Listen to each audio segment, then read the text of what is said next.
Good morning दोस्तों, आज है 17 अप्रैल। चलिए कुछ ताज़ा खबरें देख लेते हैं। और दोस्तों, आज के इतिहास की बात कर लेते हैं। 1975 में आज ही के दिन भारत के दूसरे राष्ट्रपति सर्वपल्ली राधाकृष्णन का निधन हो गया था। और बात करें तो आज ही श्रीलंका के महानतम खिलाड़ी मुथैया मुरलीधरन का जन्म 1972 में हुआ था।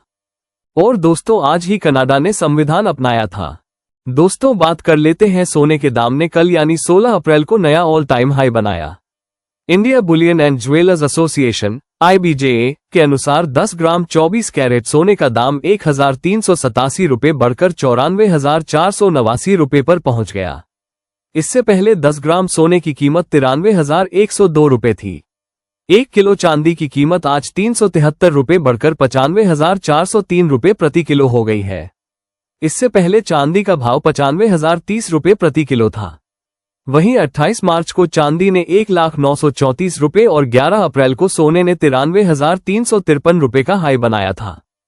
दोस्तों, आगे बात कर लेते हैं पश्चिम बंगाल की मुख्यमंत्री ममता बनर्जी बुधवार को राज्य के इमामों, मुअज्जिनों और मुस्लिम समाज के प्रतिनिधियों के साथ नेताजी इंडोर स्टेडियम में मीटिंग कर रही है। मुख्यमंत्री ने कहा, मुर्शिदाबाद जिले के कुछ इलाकों में वक्फ कानून को लेकर कुछ गड़बड़ी हुई है।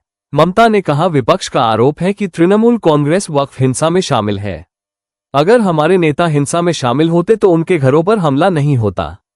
ममता ने मौलवियों से कहा, संसद में वक्फ कानून के खिलाफ लड़ाई में तृणमूल कांग्रेस सबसे आगे है।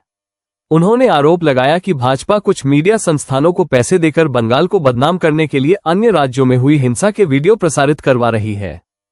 आगे देखिए, केंद्र सरकार के वक्फ संशोधन कानून के खिलाफ सुप्रीम कोर्ट में बुधवार को 2 घंटे सुनवाई हुई। इस कानून के खिलाफ 100 से ज्यादा याचिकाएं लगाई गई है।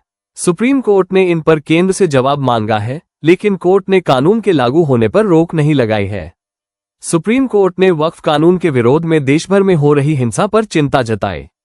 इस पर SG ने कहा कि ऐसा नहीं लगना चाहिए कि हिंसा का इस्तेमाल दबाव डालने के लिए किया जा सकता है। कोर्ट ने कहा कि हम इस पर फैसला करेंगे। सुनवाई के दौरान कपिल सिब्बल ने कहा कि वक्फ कानून के तहत बोर्ड में अब हिंदुओं को भी शामिल किया जाएगा। यह अधिकारों का हनन है।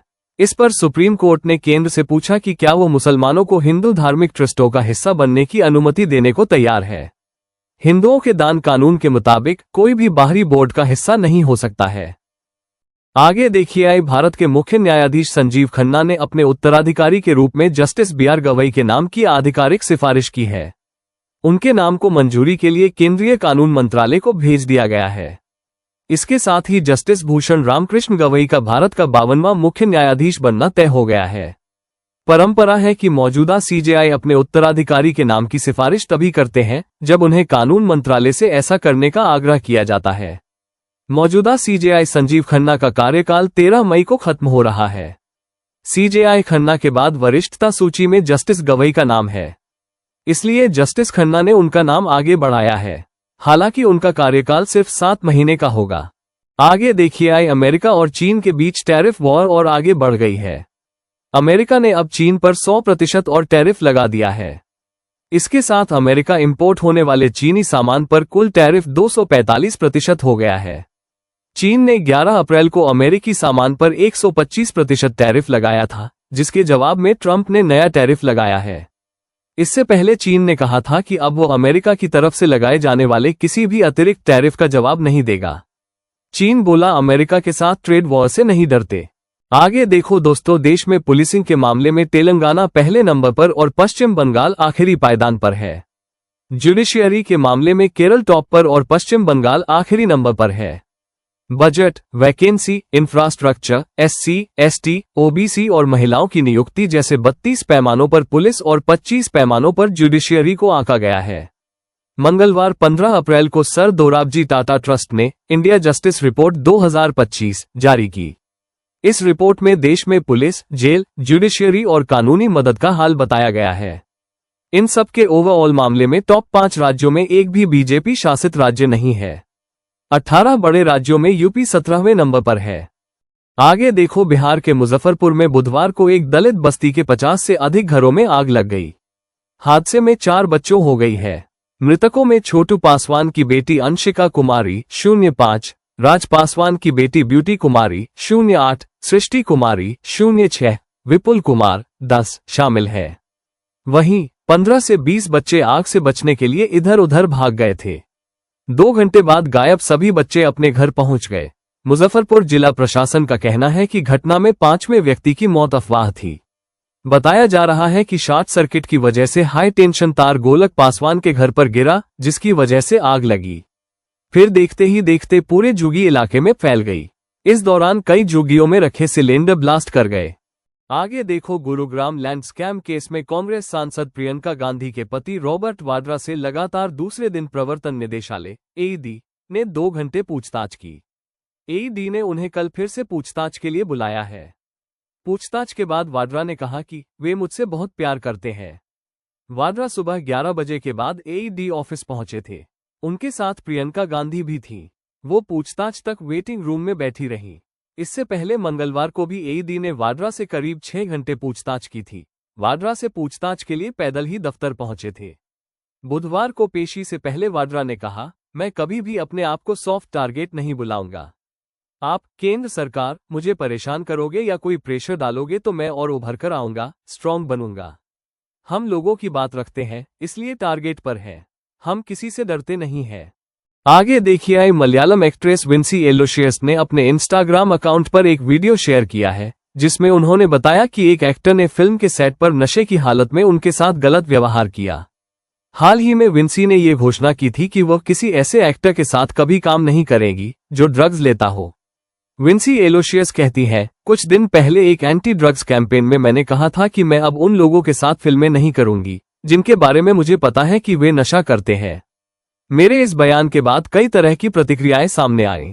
जब मैंने उन्हें पढ़ा तो मुझे लगा कि मुझे ये स्पष्ट करना चाहिए कि मैंने ऐसा बयान क्यों दिया था। मैं यह वीडियो इसलिए बना रही हूं ताकि मैं अपना पक्ष स्पष्ट रूप से रख सकूं। अगली खबर है बॉलीवुड से, जहां पर आमिर खान पहली बार साउथ एक्टर रजनीकांत और नागार्जुन के साथ नजर आएंगे।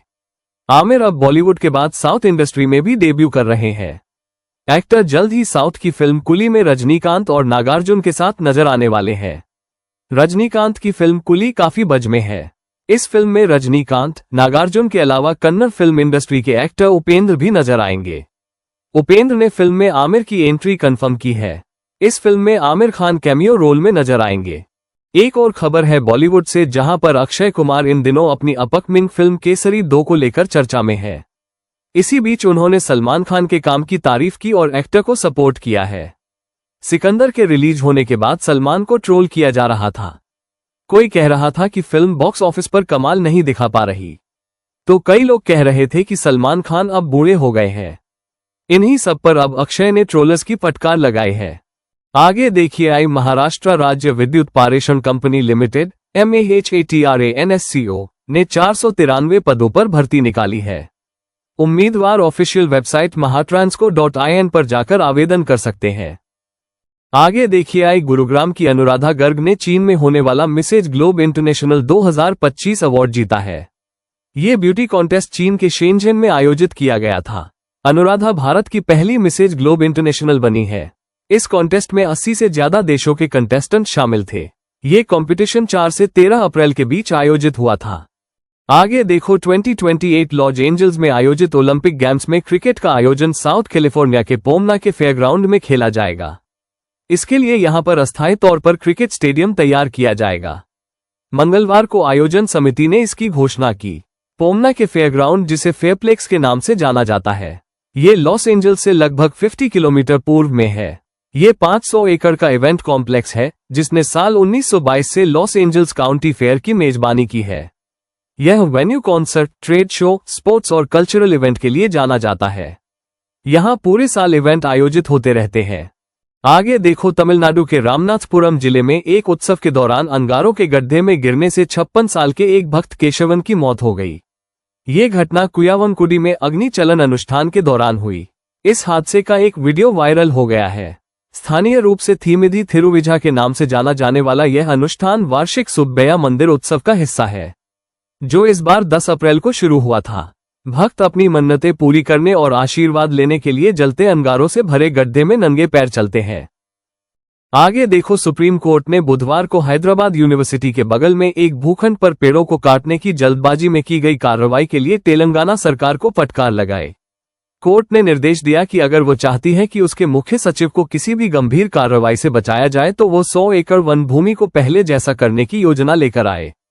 पेड़ों को काटने की कांग्रेस सरकार की जल्दबाजी पर सवाल उठाते हुए जस्टिस BR गवई और जस्टिस ऑगस्टीन जॉर्ज मसीह की बेंच ने ये भी कहा कि वो पर्यावरण की सुरक्षा के लिए आउट ऑफ द वे जाने से पीछे नहीं हटेगी। बेंच ने ये भी कहा कि कांचागाचीबोवली फॉरेस्ट एरिया में इस भूमि पर एक भी पेड़ नहीं काटा जाना चाहिए।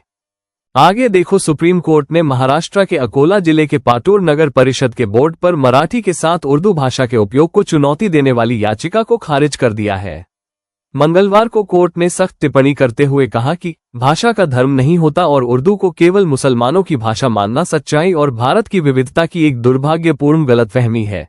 ये याचिका पूर्व नगर सेविका वर्षाताई संजय बगाड़े ने दायर की थी, जिसमें कहा गया था कि नगर परिषद का कार्य केवल मराठी में ही हो सकता है और उर्दू का उपयोग बोर्ड पर भी नहीं होना चाहिए। पहले ये याचिका नगर परिषद और फिर बॉम्बे हाई कोर्ट ने खारिज कर दी थी। अंत में याचिकाकर्ता सुप्रीम कोर्ट पहुंची। आगे देखो, पाकिस्तान के पंजाब में इजराइल विरोधी प्रदर्शनकारियों ने अमेरिकी फास्ट फूड रेस्टोरेंट KFC के आउटलेट पर लूटपाट और तोड़फोड़ की। कट्टरपंथी इस्लामी ग्रुप तहरीक ए लब्बैक पाकिस्तान TLP के हमले में KFC के एक कर्मचारी की मौत हो गई। पुलिस ने मंगलवार को ये जानकारी दी। ये घटना लाहौर से लगभग 50 किलोमीटर दूर शेखपुरा में घटी। पुलिस के मुताबिक TLP कार्यकर्ताओं के एक बड़े ग्रुप ने सुबह सुबह KFC आउटलेट पर धावा बोल दिया था। हमलावरों ने रेस्टोरेंट में तोड़फोड़ करते हुए स्टाफ पर गोलियां चलाईं। इस दौरान 40 साल के एक कर्मचारी आसिफ नवाज की मौत हो गई, जबकि बाकी स्टाफ दुकान छोड़कर भाग गया। एक अधिकारी ने बताया कि पुलिस जब तक मौके पर पहुंची तो उपद्रवी भाग चुके थे। इस मामले में 3 दर्जन से ज्यादा संदिग्धों को हिरासत में लिया गया है और जांच जारी है। आगे देखिए, अमेरिकी राष्ट्रपति डोनाल्ड ट्रंप ने एक बार फिर हार्वर्ड यूनिवर्सिटी पर निशाना साधा है। उन्होंने बुधवार को कहा है कि यह यूनिवर्सिटी एक मजाक है और यह सिर्फ वो कर्मचारियों की भर्ती कर रहा है। ट्रंप ने कहा कि अब हार्वर्ड को दुनिया की सबसे बेहतर यूनिवर्सिटी या कॉलेजों की किसी भी लिस्ट में नहीं गिना जाना चाहिए। हार्वर्ड एक मजाक है जो नफरत और मूर्खता सिखाता है। इसे अब सरकारी पैसा नहीं मिलना चाहिए। ट्रंप का ये बयान ऐसे वक्त पर आया है जब उन्होंने एक दिन पहले ही हार्वर्ड की 18,000 करोड़ रुपए की फंडिंग रोकी थी और उसका टैक्स फ्री दर्जा खत्म करने की बात कही थी। ट्रंप ने न्यूयॉर्क और शिकागो के democratic mayor Bill de Blasio और लोरी एलेन लाइटफुट की भी आलोचना की। आगे DEKHIYEY instant grocery delivery app Zepto ने IPO लॉन्च करने से पहले अपनी पेरेंट कंपनी का नाम बदल दिया है। मनी कंट्रोल की रिपोर्ट के अनुसार अब कंपनी का ऑफिशियल नाम जेप्टो प्राइवेट लिमिटेड हो गया है, जो पहले किराना कार्ट टेक्नोलॉजीज प्राइवेट लिमिटेड था। कंपनी को नाम बदलने की मंजूरी मुंबई के रजिस्ट्रार ऑफ कंपनीज ROC से मिली है। ये कदम ब्रांड पहचान को और मजबूत करने के लिए उठाया गया है, जिससे निवेशकों और ग्राहकों के बीच नाम आसानी से याद रखा जा सके।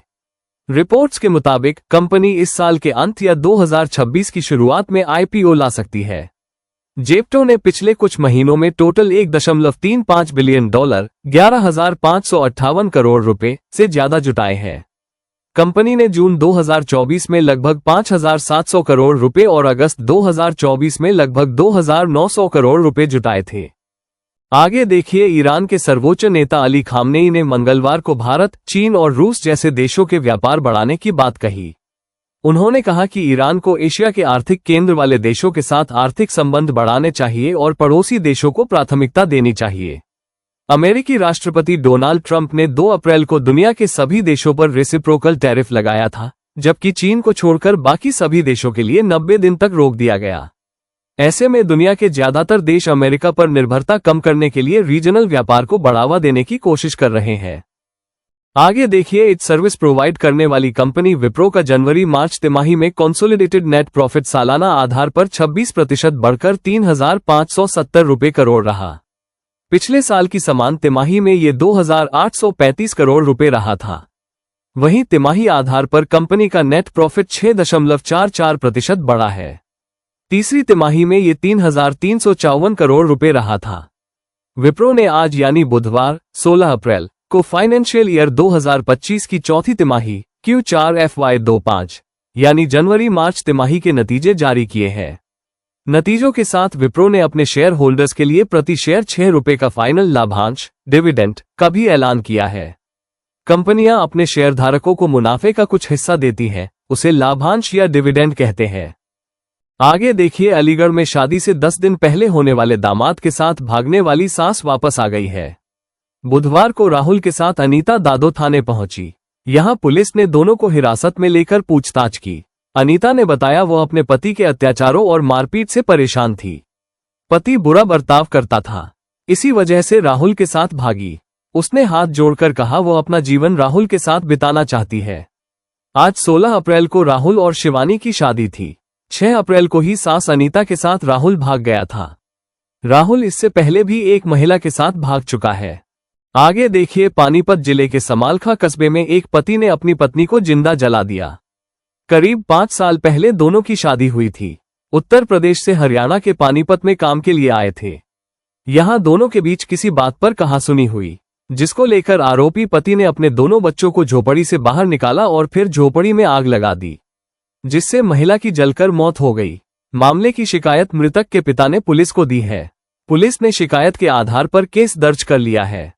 आगे देखिए, तमिल फिल्म एक्टर विजय थलापति के खिलाफ फतवा जारी हुआ है। ऑल इंडिया मुस्लिम जमात के राष्ट्रीय अध्यक्ष और दारुल इफ्ता के चीफ मुफ्ती मौलाना शहाबुद्दीन रजवी बरेलवी ने बुधवार को फतवा जारी किया। मौलाना से एक व्यक्ति ने विजय थलापति के रोजा रखने के बारे में सवाल पूछा था। मौलाना ने फतवे में कहा, विजय थलापति का इतिहास मुस्लिम विरोधी रहा है। उन्होंने अपनी फिल्म बीस्ट में मुस्लिम समुदाय को आतंकवाद से जोड़ा था। फिल्म में मुसलमानों को राक्षस और शैतान के रूप में दिखाया गया है। उन्होंने तमिलनाडु के मुस्लिमों से विजय थलापति से दूरी बनाने की अपील की है। आगे देखिए, बेंगलुरु से करीब 30 किलोमीटर दूर स्थित एक निजी रिहैब सेंटर में एक मरीज के साथ बेरहमी से मारपीट का मामला सामने आया है।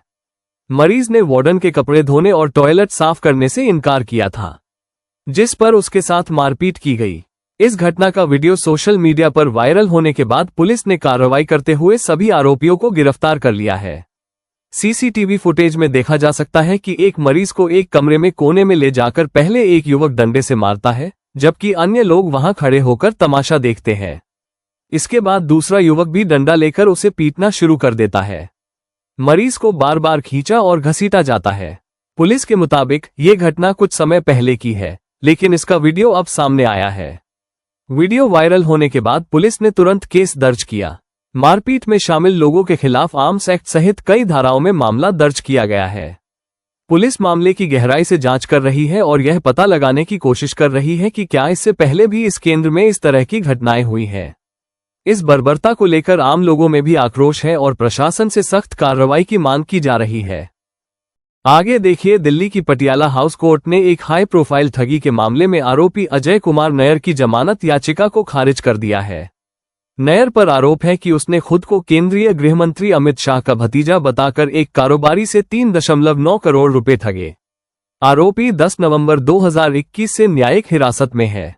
एडिशनल सेशन जज एडीजे डॉक्टर हरदीप कौर ने मंगलवार को सुनवाई करते हुए कहा, आरोपों की गंभीरता और अपराध की प्रकृति को देखते हुए अदालत आरोपी को जमानत देने के पक्ष में नहीं है, इसलिए ये जमानत याचिका खारिज की जाती है। अदालत ने कहा कि आरोपी ने खुद को केंद्रीय गृहमंत्री का भतीजा बताकर शिकायतकर्ता से राष्ट्रपति भवन के नवीनीकरण के लिए 90 करोड़ रुपए का टेंडर दिलवाने का झांसा दिया और इसके बदले में शिकायतकर्ता से नकद और आरटीजीएस के माध्यम से 3.9 करोड़ रुपए लिए। आगे देखिए, राजकोट में इंदिरा सर्किल के पास बुधवार सुबह एक लापरवाह सिटी बस चालक ने कई वाहनों को टक्कर मार दी। हादसे में 4 लोगों की मौके पर ही मौत हो गई, जबकि 2 लोग गंभीर रूप से घायल हो गए। हादसे से गुस्साए लोगों की भीड़ ने बस में तोड़फोड़ की और भारी हंगामा किया। हालात बेकाबू होने पर पुलिस को लाठीचार्ज करना पड़ा। हादसे का सीसीटीवी फुटेज भी सामने आया है, जिसमें देखा जा सकता है कि सिग्नल खुलने पर सभी वाहन धीमी गति से आगे बढ़ रहे थे। इसी बीच अचानक पीछे से एक सिटी बस आई और लोगों को टक्कर मारते आगे बढ़ गई। बस ने 7-8 लोगों को अपनी चपेट में लिया, जिनमें से 3 की मौके पर ही मौत हो गई। आगे देखिए, ब्रिटेन की हाई सिक्योरिटी जेलों में इस्लामिक कट्टरपंथी गिरोहों का बढ़ता दबदबा जेल प्रशासन और सुरक्षा एजेंसियों के लिए गंभीर चिंता की वजह बन गया है। 2017 के मैनचेस्टर एरिना बम धमाके के दोषी हाशिम अबेदी ने 12 अप्रैल को एचएमपी फ्रैंकलिन जेल में 3 जेल अधिकारियों पर हमला कर दिया। अबेदी ने अपने साथियों के साथ मिलकर गरम तेल और धारदार हथियारों से हमला किया, जिसमें 2 अधिकारी बुरी तरह घायल हो गए। इस हमले ने एक बार फिर ब्रिटेन की जेलों में मजबूत होते चरमपंथी नेटवर्क को लेकर सवाल खड़े कर दिए हैं। लंदन के एक अखबार की रिपोर्ट के मुताबिक फ्रैंकलिन जेल इस समय इस्लामिक गिरोहों के कब्जे में है, जहां कैदियों पर दबाव डालकर या धमकाकर उन्हें अपने गिरोह में शामिल किया जा रहा है।